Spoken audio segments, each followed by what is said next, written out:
Hey guys, welcome to another video. So guys, जैसे कि मैंने बोला था, जब भी कोई आर्ट कॉलेज के ऊपर अपडेट वगैरह का निकल के आएगा तो मैं वीडियो पोस्ट करूँगा। तो मैंने वीडियो पोस्ट कर रहा हूँ अब। तो करीबन 1 महीने बाद मैं वीडियो पोस्ट कर रहा हूँ, क्योंकि भाई बहुत दिन से मेरा एग्जाम चल रहा है, तो अभी भी चल रहा है। तो उसके अंदर ही मैं वीडियो बना रहा हूँ आप लोगों के लिए, क्योंकि भाई ये जो वीडियो है आप लोगों के लिए बहुत ज़्यादा इंपॉर्टेंट होने वाला है। क्योंकि जो वेस्ट बंगाल के जो अंदर जो आर्ट कॉलेज है उनका फॉर्म निकल के आना स्टार्ट हो गया है। जैसे कि आज मैं डिस्कस करने जा रहा हूँ इंडियन आर्ट कॉलेज को लेकर, और भी सारे कॉलेज का फॉर्म निकल के आ गया। जैसे कि रविंद्र भारती यूनिवर्सिटी हो गया, गवर्नमेंट आर्ट कॉलेज हो गया, तो सारे का आर्ट कॉलेज का फॉर्म निकल के आ गया, तो उसके बारे में भी डिस्कस करूँगा। तो आज का जो वीडियो होगा वो सिर्फ इंडियन आर्ट कॉलेज का जो नोटिस निकल के आया उसका क्या क्या करना पड़ेगा, कैसे फॉर्म फिलअप करना पड़ेगा, पोर्टफोलियो वगैरह, ऑनलाइन एडमिशन वगैरह, एग्जाम वगैरह कैसे देना पड़ेगा, तो सब कुछ डिस्कस करूँगा ये वाला वीडियो में। तो भाई वीडियो को एंड तक पूरा देखना और बिना स्किप किए देखना। जो इंटरेस्टेड हो आर्ट कॉलेज में एडमिशन लेने के लिए, तो उन लोगों के लिए बहुत ज़्यादा इंपॉर्टेंट होता है ये वाला वीडियो। और मैंने एक बार बताया था कि भाई जो आर्ट कॉलेज है तो उधर जो डिग्री होता है वो है BFA, bachelor of fine arts, जो कि 4 ईयर्स का कोर्स होता है। तो टोटल 8 सेमेस्टर होता है 4 ईयर्स में। तो करीबन हर एक कॉलेज का प्राइस का डिफरेंस अलग अलग रहता है। किस कॉलेज में प्राइस ज़्यादा होता है, किसी भी कॉलेज में प्राइस थोड़ा सा कम होता है 8 ईयर्स का। तो इस वाले वीडियो में सब कुछ भी डिस्कस करूँगा, कितना रुपीस आपको खर्चा होगा कोर्स करने के लिए, क्या क्या एग्जाम वगैरह देना पड़ेगा, कैसे पोर्टफोलियो करना पड़ेगा, किस किस टाइप का ड्राइंग आपको करना होगा, तो सब कुछ है इस वीडियो में। तो वीडियो के एंड तक पूरा देखो। और इस वीडियो में तीनों आर्ट कॉलेज का ही मैं डिस्कस कर लेता, बट इंडियन आर्ट कॉलेज का पोर्शन इतना ज़्यादा लंबा हो गया कि पूरा हो ही नहीं पाया बाकी कॉलेज का। तो बाकी जो दोनों आर्ट कॉलेज जैसे कि रविंद्र भारती यूनिवर्सिटी और गवर्नमेंट आर्ट कॉलेज, इन दोनों का वीडियो में कल पोस्ट करूँगा। तो वीडियो के एंड तक पूरा देखो, और कुछ भी डाउट वगैरह हो तो मुझे कमेंट में पूछो। मैं सारे कमेंट अच्छे से पढ़ता हूँ, तो ज़रूर आपको रिप्लाई दूंगा। 1-2 दिन लग सकते हैं रिप्लाई देने में, बट रिप्लाई ज़रूर आएगा। और मुझे व्हाट्सएप पे भी आप लोग कांटेक्ट कर सकते हो, नीचे व्हाट्सएप नंबर मैंने दिया है, और इंस्टा पे तो कांटेक्ट कर ही सकते हो, नीचे इंस्टाग्राम आईडी भी दिया है। तो जो इंटरेस्टेड हो देखो वीडियो, और अच्छा लगा तो चैनल को लाइक कर देना, और चैनल पे नए हो तो सब्सक्राइब कर लो। और ये वाला जो सेशन है बहुत इंपॉर्टेंट है आप लोगों के लिए, क्योंकि जो लोग एडमिशन लेना चाहते हो आर्ट कॉलेज में, उन लोगों का बहुत ज़्यादा इंपॉर्टेंट सेशन चालू हो गया है। क्योंकि भाई हर एक अपडेट आपको चाहिए होगा, तो मिलता रहेगा चैनल पर। तो इंटरेस्टेड हो तो सब्सक्राइब कर लेना। तो वीडियो के अंदर पूरा देखो। सो गाइस देखो, अब मैं डिस्कस करने जा रहा हूँ इंडियन आर्ट कॉलेज को लेकर, the Indian college of art and draftsmanship. ये तो इसका भी एडमिशन नोटिस निकल के आ गया है, इसका भी फॉर्म फिलअप करना स्टार्ट हो गया है फॉर्म फिलअप। तो ये भी एक फेमस आर्ट कॉलेज है वेस्ट बंगाल के अंदर। तो इसको लेकर ही अब मैं डिस्कस करने जा रहा हूँ। इसके बाद और जो 2 आर्ट कॉलेज मैंने बताया था, Rabindra Bharati university and government art college, उसके ऊपर भी बात करूँगा। तो पहले स्टार्ट करते हैं इसके। तो देखो इधर देख, एकदम साफ साफ लिखा है 4 ईयर्स ड्यूरेशन कोर्स। जो BFA कोर्स होता है ना, BFA जो डिग्री होता है बैचलर ऑफ फाइन आर्ट्स, तो उसका ड्यूरेशन है 4 ईयर और टोटल 8 सेमेस्टर होगा, साफ साफ लिखा है। तो क्या क्या सब्जेक्ट है आपके पास, ऑनर्स जो सब्जेक्ट है उसमें है painting, sculpture, graphics, print making and applied art. तो टोटल आपको चारों सब्जेक्ट मिल जाता है ऑनर्स करने के लिए। और आप इलेक्टिव में कोई भी एक सब्जेक्ट चूज़ कर सकते हो, वो मैं बाद में बताता हूँ। तो आपके एलिजिबिलिटी क्या रहेगा, तो और एक है ये रविंद्र भारती यूनिवर्सिटी के अंदर आता है, ये वाला जो art college, Indian art college Rabindra Bharati university के अंदर ही आता है। तो अब मैं एलिजिबिलिटी बताऊंगा, तो किससे आपको पता चले कि आप एलिजिबल हो आर्ट कॉलेज के लिए, ठीक है। तो क्या क्या करना पड़ेगा एलिजिबिलिटी के लिए। तो candidates having passed HS examination और its equivalent with special aptitude in the concern subject are eligible to apply. तो जिन्होंने एचएस एग्ज़ाम दे दिया है तो वही लोग अप्लाई कर सकते हैं इस कॉलेज के लिए। और special aptitude in the concern subject का मीनिंग है, तो कोई भी सब्जेक्ट में फेल वगैरह हुआ तो थोड़ा दिक्कत हो सकता है, तो पास हो गया तो कोई दिक्कत नहीं है। देखो इधर लिखा है candidates willing to apply for more than 1 subject will have to apply with the same registered email and password. तो इधर आपको फॉर्म फिलअप करने के लिए पहले आपको आपका ईमेल आईडी और पासवर्ड से रजिस्ट्रेशन करना पड़ेगा। तो एक ईमेल आईडी से आप सिर्फ 2 सब्जेक्ट के लिए फॉर्म फिलअप कर सकते हो। जैसे कि मैंने पेंटिंग में ऑनर्स लिया तो एक हो गया, और एक ग्राफिक्स आर्ट में ऑनर्स लिया तो एक हो गया, तो दोनों फॉर्म फिलअप कर सकते हो, ठीक है। तो ये बहुत एक इंपॉर्टेंट पॉइंट है मैं जो बता रहा हूँ अब। Break studies 2 years then the candidates who have passed HS examination 2021, 2020 and 2019। तो तीनों ईयर में, इन जो 3 ईयर इधर लिखा है ना, देखो 19, 20 एंड 21, इन तीनों ईयर में आपने एचएस एग्जाम दिया तो आप एलिजिबल हो। तो ये बहुत इंपॉर्टेंट क्वेश्चन है, और बहुत लोग मुझे पूछते भी है, तो मेरा एज इतना है तो मैं क्या एक से फॉर्म फिलअप कर सकता हूँ, ये का वगैरह वगैरह बहुत क्वेश्चन आता है मुझे। तो ये देखो अच्छे से देख लो, इन तीनों ईयर, ठीक है, 19, 20 एंड 21, इन तीनों सालों में आपने एग्जाम दिया तो आप एलिजिबल हो इंडियन आर्ट कॉलेज में फॉर्म फिलअप करने के लिए। तो इससे ज़्यादा हो गया, कोई नहीं कि 2017, 2018 हो गया तो आप एलिजिबल नहीं रहोगे। सिर्फ ये 3 सालों में जिन जिन्होंने एग्ज़ाम दिया है तो वही लोग एलिजिबल हो फॉर्म फिलअप करने के लिए। ओके, तो कहाँ आपको फॉर्म मिलेगा? देखो कॉलेज वेबसाइट इधर लिखा है, online application can be made on college website www.indianartcollege.com and admission.indianartcollege.com। तो देखो इधर साफ साफ लिखा है the online application form will be available only from 2/8/2021 to 28/2021, यानी कि 2 अगस्त से ये फॉर्म फिलअप करना स्टार्ट हो गया है और ये चलेगा 20 अगस्त तक। तो इधर देखो साफ साफ लिखा है no payment is to be made for the online application form. ये बहुत अच्छा पॉइंट है। वेस्ट बंगाल के अंदर जो आर्ट कॉलेज है, यानी कि जो आर्ट कॉलेज नहीं, जो कॉलेज भी है, तो उन लोगों का फॉर्म फिलअप का चार्ज अब नहीं लगेगा। ये वेस्ट बंगाल गवर्नमेंट की तरफ से कर दिया गया है। No payment is to be made for the online application form. जब पहले जो फॉर्म फिलअप करने के लिए जो चार्ज लगता था ना, जो 400 रुपीज़, 500 रुपीज़, 600 रुपीज़ तक चार्ज लगता था एक कॉलेज का फॉर्म फिलअप करने के लिए, तो वो अब नहीं लगेगा। और देखो pool the subject of generic elective, जो मैं पहले बता रहा था आपको, तो चारों सब्जेक्ट है आपको ऑनर्स में, देख सकते हो इधर साफ साफ लिखा है painting, sculpture, graphics, print making and applied art. जो चारों सब्जेक्ट है आपको इधर ऑनर्स के लिए मिल जाएगा। तो आपको तो कुछ इलेक्टिव भी रखना पड़ेगा ना, तो इलेक्टिव सब्जेक्ट जो है उधर साफ साफ लिखा है। देखो 3 सब्जेक्ट आप इलेक्टिव रख सकते हो, painting, sculpture and graphics, print making, ठीक है। इन तीनों सब्जेक्ट में से कोई भी एक आप इलेक्टिव में रख सकते हो। ओके, तो रिजर्वेशन ऑफ सीट्स, तो हर एक कॉलेज में क्या होता है, जो वेस्ट बंगाल के अंदर एक जो रूल्स एंड रेगुलेशन आ गया है ना, जो SC ST OBC, physically handicap, PW, तो ये सब लोगों के लिए कुछ कुछ सीट रखा जाता है कॉलेज में, ठीक है। तो उसकी ही बात इधर किया गया है। तो reservation category candidate those who are reservation certificate issued by the competent authority government of West Bengal are only will be treated as reserved category। तो अदर स्टेट से कोई भी आया तो वो उसका जो रिजर्वेशन वगैरह, जो SC ST OBC और फिजिकल हैंडीकैप हुआ तो उसका रिजर्वेशन इधर काउंट नहीं किया जाएगा। इधर साफ साफ लिखा है जिसका reservation government of West Bengal की तरफ से करा गया है तो उनको ही ये रिजर्वेशन कैटेगरी का फ़ायदा मिलेगा। हाँ, तो मैं कोर्स फ़ी के ऊपर बात कर रहा था, तो इधर लिखा है एकदम साफ साफ कोर्स फ़ी दे दिया गया है।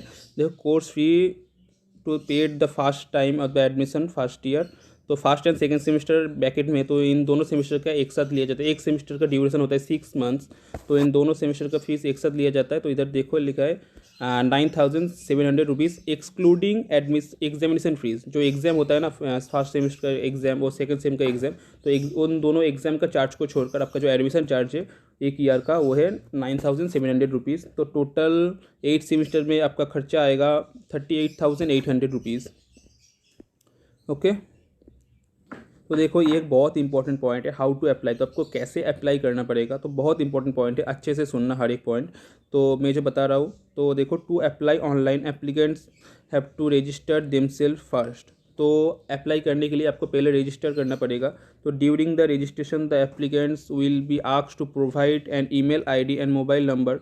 This must be valid one और must be candidate own because its initial login password will be sent to the provide email ID and mobile number. तो इधर क्या बोला गया है, तो ड्यूरिंग रजिस्ट्रेशन, तो पहले आपको रजिस्ट्रेशन करना पड़ेगा। तो रजिस्ट्रेशन करने के लिए आपको क्या क्या चाहिए, अपना email ID और मोबाइल नंबर चाहिए, और जो ये दोनों चीज़ होगा ना, ये वैलिड होना चाहिए।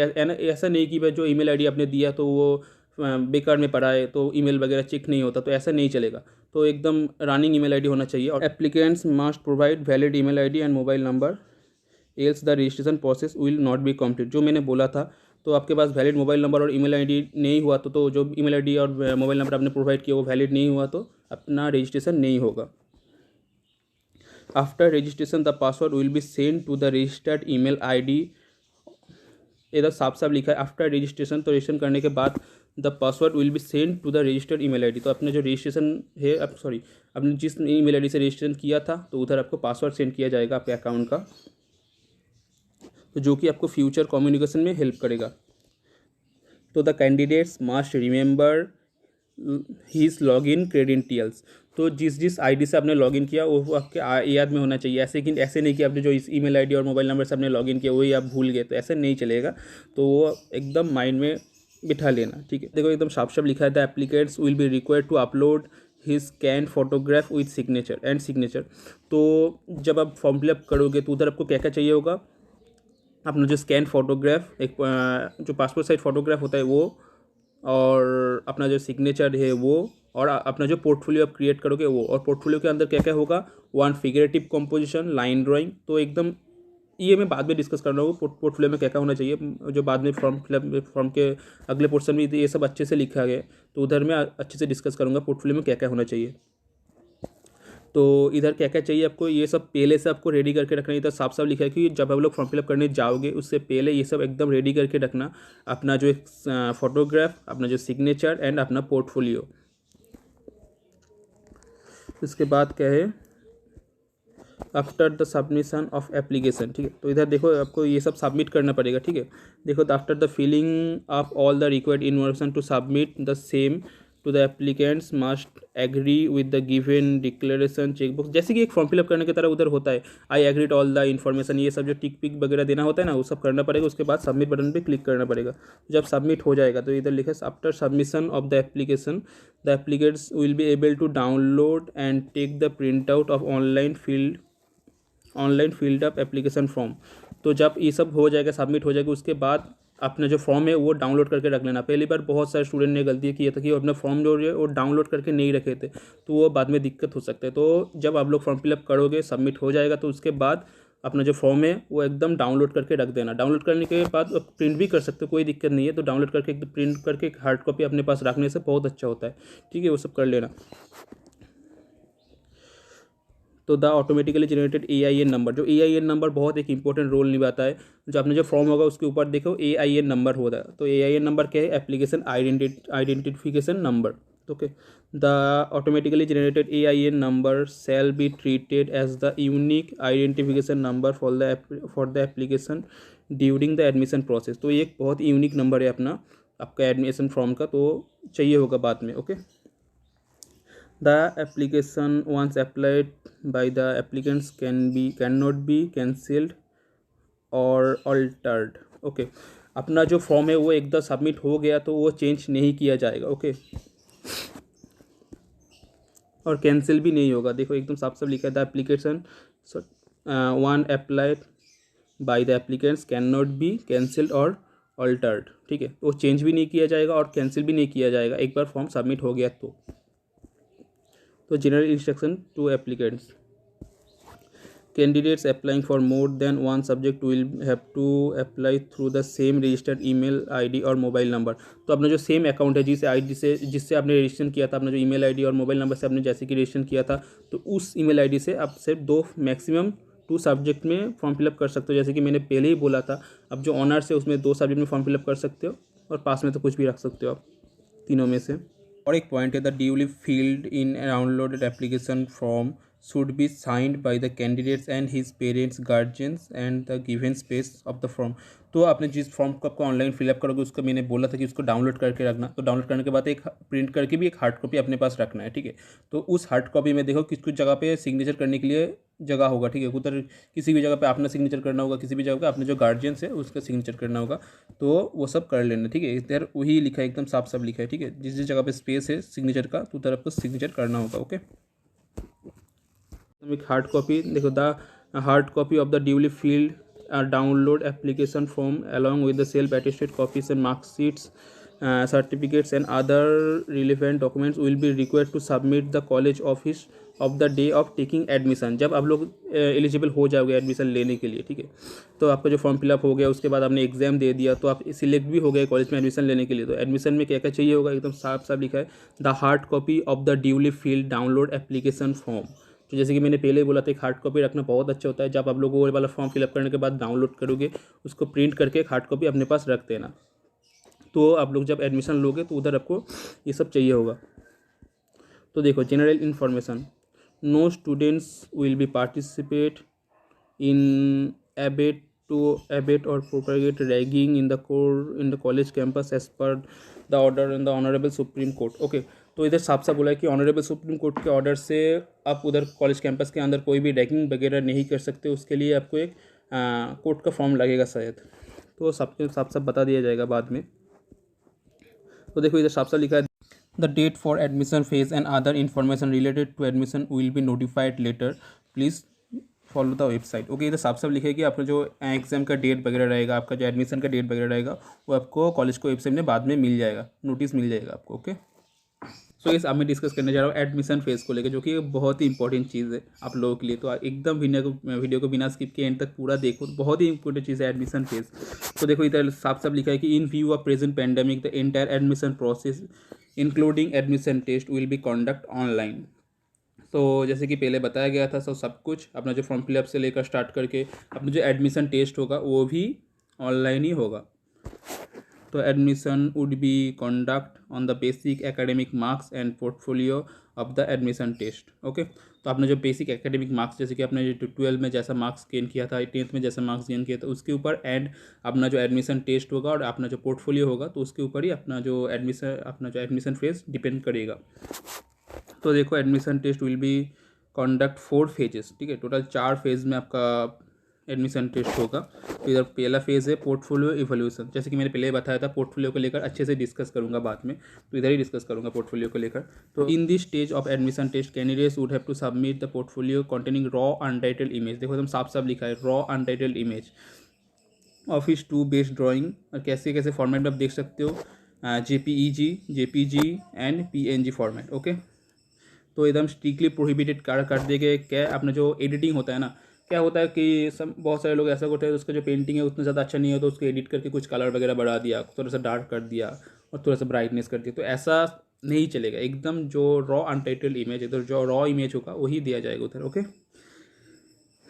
The candidates are required to upload one figurative composition in line drawing and another departmental work for the subject which the candidates is apply. Okay, तो जो मैं पहले बोल रहा था, अपना जो एक होगा वो है कॉम्पोजिशन लाइन ड्राइंग, और एक होगा जो डिपार्टमेंटल वर्क, जो जिस डिपार्टमेंट में आप लोग एग्जाम दे रहे हो उस डिपार्टमेंट के अकॉर्डिंग आपको एक काम सबमिट करना पड़ेगा। एंड वन होगा composition. Okay, figurative composition line drawing. तो देखो क्या है, अप्लाइड आर्ट के लिए आपको क्या क्या देना चाहिए, figurative composition in line drawing. ठीक है, ये सब डिपार्टमेंट के लिए एकदम मैंडेटरी है, figurative composition in line drawing. और सेकंड है कि own name hand writing in typographical format. ठीक है, एकदम अप्लाइड आर्ट में साफ साफ दिया है, ये दोनों काम आपको सेंड करना पड़ेगा पोर्टफोलियो में। ओके, तो उसके बाद आता है पेंटिंग में क्या क्या करना पड़ेगा, figurative composition in line drawing, जैसे कि मैंने बोला था, ये वाला चीज़ सब डिपार्टमेंट के लिए सेम है। और अनदर होगा composition in water colour painting में। ग्राफिक्स में क्या होगा, ग्राफिक्स प्रिंट मेकिंग है, figurative composition in line drawing. And second क्या है, composition in solid black and white colour. Okay, तो दोनों कलर ऑप्शन आपको दिया गया, solid black in and white colour में आपको एक कॉम्पोजिशन करना पड़ेगा। और फास्ट में तो जैसे कि बोला गया figurative composition in line drawing. Okay, sculpture में क्या होगा, figurative composition in line drawing and mockup of model और composition made with clay. Okay, आपको क्ले मॉडलिंग करना पड़ेगा, उसका एक इमेज आपको देना पड़ेगा। एंड अनदर क्या होगा, line drawing composition. Okay, figurative composition line drawing. तो जैसे कि मैंने बोला था आपको, जो पोर्टफोलियो का चीज़ इधर साफ साफ क्लियर कर दिया गया, एकदम साफ साफ लिखा है। पहले वाला ईयर में ऐसा नहीं था, इस ईयर में एकदम साफ साफ कर दिया गया कैसे कैसे आपको पोर्टफोलियो बनाना है और क्या क्या होगा पोर्टफोलियो के अंदर, तो सब कुछ इधर दिखा है एकदम। देखो applied art, painting, graphics, culture, तो सब कुछ दिया है इधर। तो चारों जो सब्जेक्ट है उधर तो एकदम साफ साफ लिखा। ओनली द कैंडिडेट, साफ साफ लिखा है देखो, the only the candidates shortlisted based on their submitted portfolio as stated above would be eligible for practical test in phase 2। तो जिन जिन लोगों का पोर्टफोलियो सिलेक्ट होगा तो उन लोगों ही सिर्फ प्रैक्टिकल एग्जाम दे पाएगा फेज़ 2 में। ओके, इधर साफ साफ वही लिखा है। तो आपका पोर्टफोलियो अच्छा होगा तो आप सिलेक्ट हो गए तो आप प्रैक्टिकल टेस्ट दे सकते हो। तो और फेज़ 2 प्रैक्टिकल टेस्ट, इसका टाइम है 3 घंटा। The admission test would consist of practical test skills. The candidates would be asked to draw on subjects to be mentioned in the question paper। okay, bracket में क्या है, for admission to all department except the department of sculpture. For admission to department of sculpture the candidates would be asked to create a clay model. Okay, इधर साफ साफ क्या लिखा है, phase 2 जो है आपका प्रैक्टिकल टेस्ट होगा। तो उधर क्या है, आपको स्कल्पचर को छोड़कर बाकी जो 3 डिपार्टमेंट हो गया, painting, graphics art and applied art, ठीक है, इन जो तीनों डिपार्टमेंट हो गया स्कल्पचर को छोड़कर, इन तीनों में आपको क्या करना पड़ेगा, एक क्वेश्चन पेपर आपके कॉलेज को वेबसाइट में आएगा। उस क्वेश्चन पेपर में आपका जो भी पेंटिंग करना पड़ेगा, उसकी जो भी ड्राइंग करना पड़ेगा, तो आपको करना पड़ेगा 3 घंटे के अंदर में। और स्कल्पचर में क्या होगा, आपको एक क्ले मॉडल क्रिएट करना होगा, क्वेश्चन में दिया है। ठीक है, वो क्वेश्चन पेपर कब आएगा देखो, on the schedule date and time of test question paper would be upload to the college examination portal. ठीक है, कॉलेज के एग्जामिनेशन पोर्टल में आपको क्वेश्चन पेपर मिल जाएगा। The candidates who are allowed to appear for phase 2 of the admission test based on their evaluation of their submitted portfolio के, जैसे मैंने पहले बोला था, जो लोग पोर्टफोलियो में सिलेक्ट होगा वो लोग ही सिर्फ एडमिशन टेस्ट दे पाएगा फेज 2 में। तो जिन लोगों का पोर्टफोलियो सिलेक्ट होगा तो एडमिशन टेस्ट के दौरान उन लोगों के जो है कॉलेज को एग्जाम पोर्टल है ना, तो एग्जाम पोर्टल में अपना जो क्वेश्चन पेपर आएगा, क्वेश्चन पेपर में आपको जो भी पेंटिंग करना बोला जाएगा पेंटिंग डिपार्टमेंट के लिए, और जो भी ग्राफिक्स डिपार्टमेंट के लिए होगा जो भी किया बोला जाएगा तो आपको करना पड़ेगा। सिर्फ स्कल्पचर में क्या है, आपको क्ले मॉडल क्रिएट करना पड़ेगा क्वेश्चन में, जैसा कि बोलेगा जी ये क्ले मॉडल क्रिएट करो 3 घंटे अंदर में, तो वो भी आपको क्रिएट करना पड़ेगा। देखो इधर साफ साफ लिखा है the candidate would be given 3 hours on the time on the same day. Okay, जिस दिन आपका एग्जाम होगा उस दिन आपको 3 घंटे मिलेगा अपना जो काम करने के लिए। ठीक है, आपका क्वेश्चन में जो भी किया जाएगा, आपने जो पेंटिंग बोला तो जो ड्राइंग बोला और जो क्ले मॉडल जो भी किया जाएगा तो 3 घंटे के अंदर आपको करना पड़ेगा, और 3 घंटे के अंदर ही आपको उसको तस्वीर खींच के JPG, JPEG and PNG format में किसी भी, और पीडीएफ किसी भी एक फॉर्मेट में आपको कॉलेज के जो एग्जाम पोर्टल है उधर आपको अपलोड करना पड़ेगा। और उधर आपको अपलोड करने के लिए क्या क्या चाहिए होगा, अपना जो फॉर्म का AIN नंबर, अपना जो नाम और डिपार्टमेंट, इन तीनों चीज़ों को देने के बाद अपना जो तस्वीर, अपना जो इमेज है वो भी आप सेंड कर सकते हो, और अपना जो PDF है वो भी आप सेंड कर सकते हो अपना जो एग्ज़ाम का। ठीक है, इजीली आप सेंड कर सकते हो, और 3 घंटे के अंदर करना होगा। इधर साफ साफ लिखा है 3 घंटे से देरी हो गया तो इन 3 घंटे के अंदर आप कर नहीं पाए तो अपना जो कैंडिडेट आप जो candidate as a candidate treat है वो कैंसिल हो जाएगा। ठीक है, अपना जो एग्जाम है वो कैंसिल हो जाएगा। इधर और एक पॉइंट है, only the candidate short listed based on their submitted drawing test as state above would be eligible for viva होके इन फेज़ 3। ओके, फेज़ 3 में क्या होगा, अपना जो ऑनलाइन इंटरव्यू जो होता है वो होगा, और जो लोग फेज़ 2 में सिलेक्ट होगा उन लोगों के लिए सिर्फ फेज़ 3 है। ठीक है, अपना जो एग्ज़ाम आपने पास किया है तो भी आप ऑनलाइन इंटरव्यू दे सकते हो, और वो किस में होगा, थ्रू गूगल मीट। तो साफ साफ लिखा है phase 3 online interview through Google Meet. Only those candidates who are qualified in the practical phase 2 would be appear in phase 3। ठीक है, तो आपने फेज़ 2 क्लियर कर लिया, अपना जो एडमिशन टेस्ट है, अपनी ऑनलाइन एग्जाम है, अपना जो ऑनलाइन एग्जाम आपने क्लियर कर लिया तो आप ऑनलाइन इंटरव्यू दे पाओगे। ओके, और उसके बाद आता है फेज़ 4। तो फेज़ 4 में क्या है, an aggregated of the total score phases plus academic score total score. Okay, इधर लिखा गया कि अपना जो पहला जो 3 स्टेजेस है ना, तो portfolio evaluation, online exam and online interview, इन तीनों स्टेज में अपना जो टोटल स्कोर क्या रहेगा और अपना जो एकेडमिक स्कोर क्या रहेगा। एकेडमिक स्कोर यानी कि अपना जो 12th का एंड 10th का, जो 10th का काउंट नहीं किया जाएगा शायद, सिर्फ 12th का जो स्कोर रहेगा, और इन तीनों स्टेजेस का जो स्कोर रहेगा तो उन चारों को प्लस करके अपना जो नंबर हाई रहा तो आप एडमिशन ले पाओगे। तो देखो इधर आपको उसका जो वेबसाइट का फॉर्मेट भी इधर दिया गया है, एकदम अच्छे से। इस बार का नोटिस है ना एकदम OP तरीके से दिया गया है, सब कुछ दिया है इधर। तो देखो कैसे रजिस्ट्रेशन करना पड़ेगा, अपना जो email ID और फ़ोन नंबर से रजिस्ट्रेशन करना पड़ेगा, उसके बाद सबमिट करना पड़ेगा, और एक पासवर्ड आएगा। तो देखो इधर ऐसा कुछ निकल के आएगा, एक सक्सेसफुली रजिस्टर्ड। ठीक है, तो सब कुछ एकदम अच्छे से दिया गया है इधर। देखो पर्सनल डिटेल्स। ठीक है, जब आप लोग जो जिधर बोला गया था ना, जो पोर्टफोलियो सबमिट करने के लिए, तो उधर आपको कुछ इस तरीके से मिलेगा। अपना जो, जैसे कि मैंने बोला था, स्कैन फोटोग्राफ, अपना जो पासपोर्ट साइज का जो फोटोग्राफ होता है स्कैन करके इसे सेंड करना पड़ेगा। उसके बाद आएगा signature, candidate's name, father's name, mother's name, ऐसा कुछ सब कुछ इधर दिया गया है। ठीक है, उसके बाद देखो एकेडमिक स्कोर। ठीक है, अब जिस ईयर में एग्ज़ाम दिए हो तो उस ईयर के इधर स्कोर वगैरह सब कुछ बिठाना पड़ेगा कि कैसे परसेंटेज आपको मिला है, ग्रेड क्या मिला है, तो सब कुछ इधर देना पड़ेगा। ओके, देखो उसका जो आपका कम्युनिकेशन एड्रेस वगैरह ये सब स्टेप 3 में। इसके बाद आता है स्टेप 4, एकदम सब साफ कर दिया गया है, सब कुछ दिया है इधर। आप किस कोर्स के लिए एडमिशन ले रहे हो, सिलेक्ट द बैच। ठीक है, एंड डिपार्टमेंट। ठीक है, images of the second departmental work.